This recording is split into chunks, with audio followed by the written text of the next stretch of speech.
鉄道技術昔話解説動画へようこそ。ブラックキャッツこと日本国有鉄道研究家加藤義弘です。今回はですね、ガスタービン動車に関するお話ということで、しばしですね、お付き合いのほどよろしくお願いいたします。もともとはですね、地方幹線のスピードアップを目指して開発された車両ですが、石油ショックでですね、開発が頓挫することになってしまいました。国鉄時代に試作されたガスタービン車ということで、キハ391という車両をね、ご存知でしょうか。この形式を聞いてですね、ピンとくる方はね、かなり通な方かね、オールドファンかどちらかかなと思ってます。国鉄のですね、非電化区間での高速化を睨み、大宮工場で試作された車両であり、その基礎研究は1967年、昭和40年に日本車両工業協会、現在の日本鉄道車両工業会が運輸省、当時の運輸省ですね、現在の国土交通省から援助を受けてですね、開発を始めたガスタービン機関によるターボトレインがその端緒と言われています。この研究では、キハ07型機動車にガスタービンエンジンを搭載して、その基礎研究が行われました。実際に台上試験といいましてですね、台車の上に、ガスタービンを乗せた車両を乗せて、走行性能をね、確認するというものでした。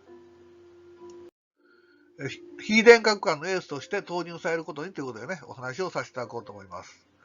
国鉄ではですね、在来線の高速化が問題となり、昭和43年、1968年に第6回列車速度調査委員会で在来線特急の速度を最高 130km 時、直線通過速度はプラス 20km 時以上を目標として計画されることとなりました。電車では591系による振り子電車を投入するとともに、非電化区間にあっては391系による速度向上が昭和45年に開発が始まったというふうに書いており、昭和47年にその車両が完成しました。なお、エンジンは当初床下に設ける予定だったそうですが、最終的にはですね、床上に設置することになったそうで、車両は特殊なフリック方式を採用していました。変則的な連接台車を採用しており、車体の3分の1部分にタービン機関を積んだ動力車が乗っかり、大半の荷重を運転席側で支える方式となっていたそうです。ガスタービン動車の経済比較が行われたんですけれども、これによりますと、最高速度がですね、130キロ、直線区間でプラス20キロで通過できる場合ですね、白尾線にあっては、約30分のね、時間短縮を得ることができると。さらに分岐器を高速用に取り替えることで、さらに10分程度の短縮が図れると見ており、8000万から1億4000万ほどのね、動収が得られるんじゃないかというふうな試算をしております。なおですね、次ページでは実車試験の結果などをアップしますが、走行試験の結果は低速時のトルクが低いとか燃料消費量が多いなどのね、問題点が指摘されたそうです。今映した画像がですね、キハ07型を改造したガスタービン車の使用図というかね、図面になります。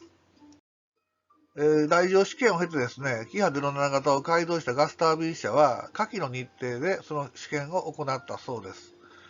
その際ですね、定員70人程度の乗車を想定して、キハ58を始終扱いでですね、連結していましたということで、試験合併はですね、昭和45年の2月3日から6日にかけて、磐越東線の郡山から大船間で行われました。最終試験勾配は20パーミル。ガスタービン動車とキハ58の連結で、想定ね、運転されたということで、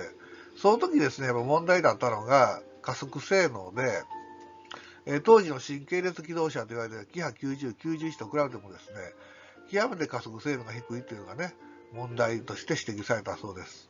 これはですね、ガスタービン車自体がトルクコンバーターに相当するものね、あることはあるんですけども、非常にね、貧弱というか弱いもので、形上は、形式上というか、行動上ね、結果そのためにですね、加速がさらに悪くなったと言われておりまして、さらに低速域ではですね、さらに加速がね、悪くなるということが判明しているということでね、ちょっとその辺問題になったんじゃないかということを言われています。そういうふうな問題点もあったんですけれども、国鉄ではですね、それらを経てですね、試作車の開発に踏み切ることになります。走行試験ではですね、航空機用エンジンをね、鉄道に転用可能だという結論に達したということで、試作車を作ることになるんですけれども、そこで初めてね、先ほどのキア391系ガスタービン機動車というのが出てきます。当時の非電化ローカル線は、線路も貧弱でね、勾配も多く、究極線の連続という区間も多いことから、軽量化とともにですね、軸重を小さくするとか、曲線部における速度向上と転覆に対する安全性向上のため、重心を低くする。横風の影響を減らすため、車体全体を下げる。曲線部における車輪の軸圧ですね、下げるため、台車は死んだら移動方式とする。乗り心地改善のため、車体を振り子方式とする。軽量化の手段としてガスタービンを採用する。さらに車体については、試験編成は3両で1編成となっており、中間車が動力車なのですが、この中間車は振り子機能を持たないね、特殊な構造となっていました。この車体ですね、これ横に今映っているのが動力車部分の写真になるんですけれども、上に見えるのが消音機になります。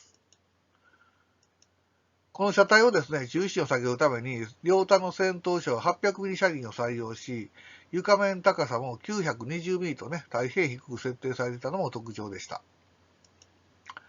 従来の機動車が 1.3 メートル程度の高さですから、その車体高さがですね、40センチもね、低いということになります。実際、米子駅にね、留置されていた当時ですね、もう今はもう時効なんですけどね、さすがに。車両のね、中に入らせてもらうことがあるんですけれども、その時ね、感じたのはかなり床が低いなっていうね、正直な印象が持ってます。完成後はですね、川越線、白尾線、田沢湖線でですね、試験が行われましたが、大来の二流機関と比べてですね、やはりもう問題としていたね、トルクが低いとかですね、加速が緩慢でね、その上騒音は大きいという問題がね、どうしても指摘されました。騒音に関してはですね、消音器の改良などでね、行ったようですけども、どうしてもですね、やっぱ騒音の部分だけはですね、クリアできなかったというふうに言われています。その後はですね、石油ショックによるね、燃料費の高騰や騒音問題などから量産には至らずね、長らく放置されることになりました。現在ですね、解体されてね、先頭部分だけが大宮車両センターの方でね、保存されているとのことですけどね、貴重な車両だけにですね、編成全体でね、保存してほしかったな、最低でもね、後ろの動力車の部分もね、保存してほしかったな、なんて、個人的には思ったりしています。